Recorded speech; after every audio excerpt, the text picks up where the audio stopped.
Se você viu o último vídeo onde a gente falou sobre a resina composta, o porquê que a gente escolheu ela para ser o nosso principal material restaurador, agora você deve estar pensando, tá, mas e a longevidade dessa resina? Você está certo em se preocupar. O problema, às vezes, é o motivo da preocupação. Deixa eu te explicar melhor. Tem alguns dentistas que se preocupam com a longevidade de uma maneira como se o material fosse a única responsável por ela, tá? Tipo, vou lá, coloco a resina na boca e ela tem que durar e isso basta. Só que não é bem assim. E o pior ainda é que eles colocam tipo prazo de validade do material, tipo, a cerâmica dura 10 anos, né? Antigamente até falava assim, a cerâmica dura de 3 a 5, resina dura de 1 a 3, né? Cara, sério, pô, isso não existe. Nenhum material tem vida útil, muito menos ele é capaz de sozinho garantir que vá durar muito tempo. A gente tem que se preocupar com a longevidade, tem mesmo. E por conta disso, a gente tem que fazer tudo que a gente pode, tudo ao nosso alcance, para que nossos tratamentos durem o máximo possível. Então você tem que se preocupar com a escolha do material, em seguir as técnicas envolvidas com perfeição, fazer um planejamento impecável, cuidar de todos os aspectos que vão envolver a parte oclusal, periodontal, pulpar, um plano de manutenção, tudo que você precisa fazer para o seu tratamento, né? Seja o que for, independente do material, mas para que ele possa durar muito e muito tempo. Deixa eu te dar um exemplo aqui. Vamos ver esse artigo aqui, ó, que ele é uma revisão de literatura onde fizeram uma revisão de longevidade de 5.791 peças de onleys de diferentes tipos de cerâmica, tá? Foram feitos por 167 dentistas de 6 países diferentes. No resultado final mostrou que o índice de falha anual, depois de 15 anos, fica algo em torno de 1% ao ano. E quando você vai lá ver quais foram os motivos das falhas, o que você descobre? Né? Que eles estão associados com a escolha do sistema adesivo, com o tipo do preparo, o material que foi usado de base, o tipo da cerâmica não teve influência nenhuma nas falhas. Agora, tem um outro artigo que eu vou te mostrar aqui, do Flávio De Marco, sobre longevidade de restauração em resina agora, tá? De resina posteriores. E onde no título ele já fala, né? Que não é uma questão de material. Ali ele coloca que o índice de falha anual que ele encontrou nos estudos, né? Que ele fez uma revisão de vários estudos, foi entre 1 a 3%. Então um índice de falha anual de 1 a 3%. E ele é bem claro no artigo para mostrar para você que a influência nas falhas se dá por variados fatores. Preparo, qualidade, a técnica do operador, fatores socioeconômicos, risco de cárie, idade do paciente.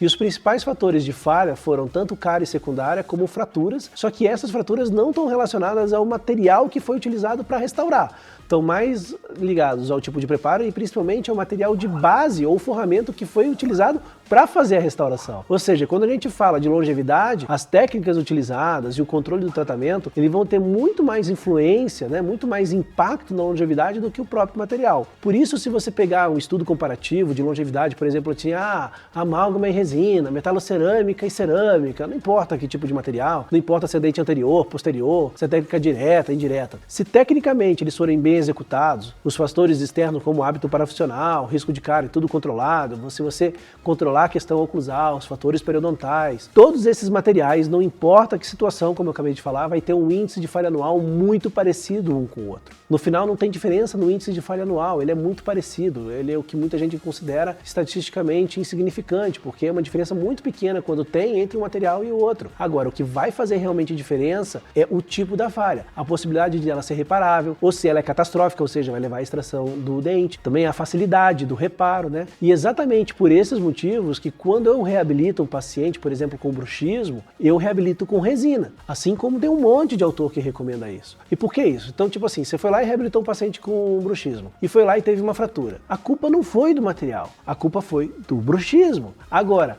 o material, o preparo que você precisou fazer para colocar esse material ali, vai poder levar a uma falha muito mais grave, muitas vezes envolvendo até o dente, podendo ser irreparável. E quando você faz isso com resina composta, raramente isso vai acontecer. Quando você tem uma falha, geralmente essa falha está restrita ao material e não ao elemento, né? Principalmente se ele foi preparado. E é exatamente isso que a gente vai ver nesse curso gratuito, que vai ser ao vivo, que você se inscreveu, né? A gente vai mostrar para você pacientes com grandes desgastes de bruxismo, onde todos foram reabilitados com resina composta, sem precisar usar placa depois. E por que não precisou usar placa depois? Porque a gente respeitou todos os princípios, porque a gente foi lá e trabalhou em cima da oclusão do paciente, trabalhou em cima dos problemas funcionais que o paciente tinha, dos problemas fisiológicos que o paciente tinha. Tudo isso a gente vai mostrar para você como diagnosticar, como fazer dentro desse curso ao vivo de 4 dias.